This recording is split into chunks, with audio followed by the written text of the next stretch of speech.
ತಮ್ಗೆ ಗೊತ್ತಿರ್ಬೇಕು, ಈ ಅಫಗಾನ್ದಿಂದ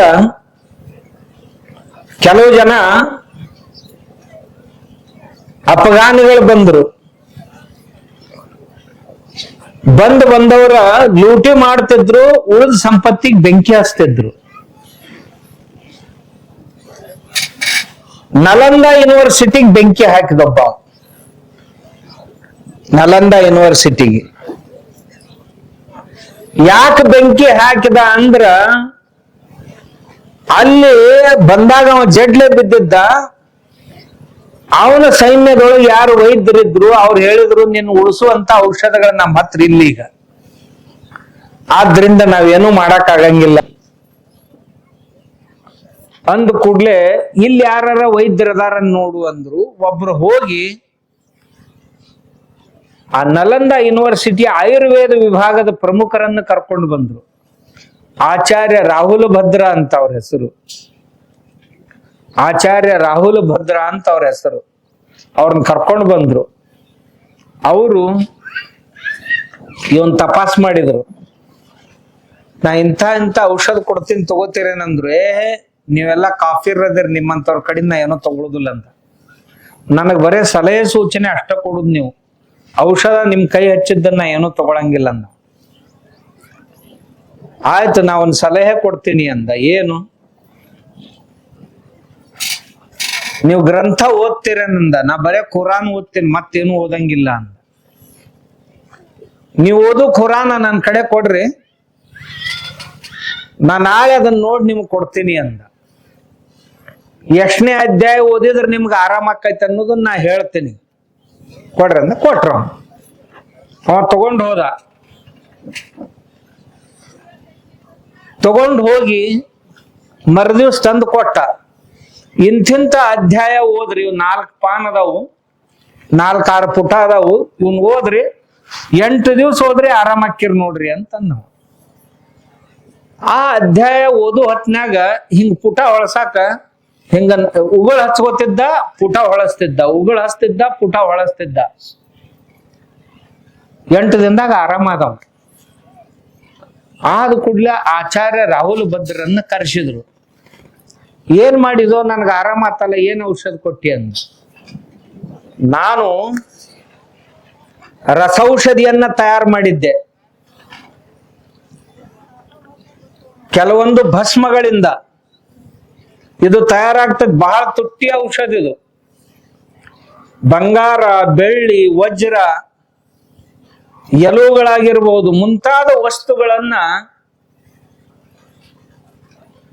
ಭಸ್ಮ ಮಾಡಿ, ಅದರಿಂದ ಭಸ್ಮ ತಯಾರಿಸಿ, ಅದರ ಶುದ್ಧೀಕರಣ ಮಾಡಿ, ಅದರ ಶುದ್ಧೀಕರಣನೂ ಬಹಳ ಕಠಿಣ ಕೆಲಸ ಅದು ಮಾಡಿ ನಾನೊಂದು ಭಸ್ಮ ತಯಾರು ಮಾಡಿದ್ದೆ. ಅದನ್ನ ಈ ನಿನ್ನ ಪುಸ್ತಕದ ಪುಟಗಳಿಗೆ ಹಚ್ಚಿದ್ ನಾನು. ನೀ ಏನ್ ಹಿಂಗ ಉಗುಳು ಹಚ್ಚಿ ಪುಟ ಹೊಳಿಸಿದೆಲ್ಲ, ಅವಾಗ ಔಷಧ ನಿನ್ನ ಬಾಯಾಗ ಹೋತದ. 8 ದಿವಸ ಪ್ರತಿ ದಿವ್ಸ ಇಷ್ಟಿಟ್ಟೇನು ಔಷಧ ಹೋತಲ್ಲ, ಅದು ನಿನ್ನ ಗುಣಪಡಿಸ್ತು ಅಂತಂದವ. ಅದರಿಂದಾಗಿ ಆರಾಮಾಗಿ ಅಂದ. ಈ ರಾಜ ಯಾರು ಗೊತ್ತೇನ್ ನಿಮ್ಗ? ಭಕ್ತಿಯಾರ್ ಖಿಲ್ಜಿ ಅಂತ. ಭಕ್ತಿಯಾರ್ ಖಿಲ್ಜಿ ಮಹಾನೀಚ. ಅವ ಬದುಕಿಂದ ಏನ್ ಆರ್ಡರ್ ಮಾಡಿದ, ಈ ರಾಹುಲ್ ಭದ್ರನನ್ನ ಇಲ್ಲೇ ನಾನು ಮುಂದೆ ಕೊಲ್ಲಬೇಕು ಅಂತ ಹೇಳಿದ. ನಮ್ಕಿಂತ ಶಾಣ್ಯಾರಿ ದೇಶದಾಗ ಇರಬಾರ್ದು ಅಂತ ಕೊಲೆ ಮಾಡಿಸಿದ. ಅವಂಗ ಮೊದ್ಲ ಕೇಳಿದ್ದ, ಎಲ್ಲಿ ಕಲ್ತಿ ಇದನ್ನಂತ. ನಮ್ಮ ವಿಶ್ವವಿದ್ಯಾಲಯದಲ್ಲಿ ನಮ್ಮ ಹಿರಿಯರು ಬರೆದಂತ ಗ್ರಂಥಗಳದಾವ, ಅದೇ ದೊಡ್ಡ ಸಂಪತ್ತು ನಮ್ದು ಅಂತ ಹೇಳಿದ್ದವ. ಅಂತ ಹೇಳಿದ ಕೂಡ್ಲೆ ಆ ವಿಶ್ವವಿದ್ಯಾಲಯಕ್ಕೆ ಬೆಂಕಿ ಹಚ್ಚರಿ ಅಂತ ಹೇಳಿದವ ಭಕ್ತಿಯಾರ್ ಖಿಲ್ಜಿ. ಬೆಂಕಿ ಹಚ್ಚಿದ್ರು.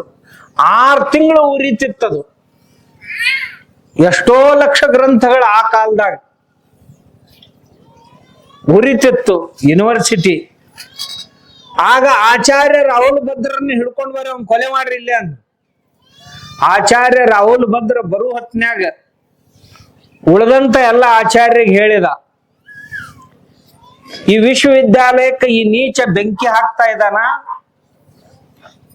ಸಾವಿರಾರು ವರ್ಷಗಳ ನಮ್ಮ ಪರಿಶ್ರಮ, ನಮ್ಮ ಜ್ಞಾನ ಸುಟ್ಟು ಹೋಗ್ತದ. ನೀವು ಆಚಾರ್ಯರಾದಂಥವ್ರು ಪ್ರತಿಯೊಬ್ಬರು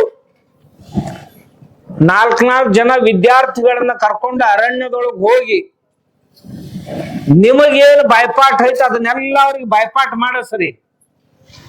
ಯಾಕಂದ್ರೆ ನಿಮ್ಮನ್ನು ಯಾವಾಗ ಕೊಲ್ತಾರ ಹೇಳಕ್ ಬರುದಿಲ್ಲ.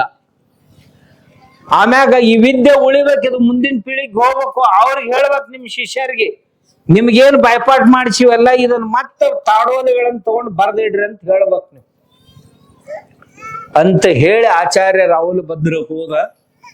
ಅಲ್ಲಿಯ ಗುರುಗಳಾಗಿದ್ದಂಥವ್ರು ಎಲ್ರು 1,000 ಜನ ಗುರುಗಳಿದ್ರಲ್ಲಿ. ಆಚಾರ್ಯರು ಎಷ್ಟು ಮಂದಿ ಇದ್ರಂದ್ರೆ ಆಗಿನ ಕಾಲದಾಗ 1,000 ಜನ ಆಚಾರ್ಯರಿದ್ರು.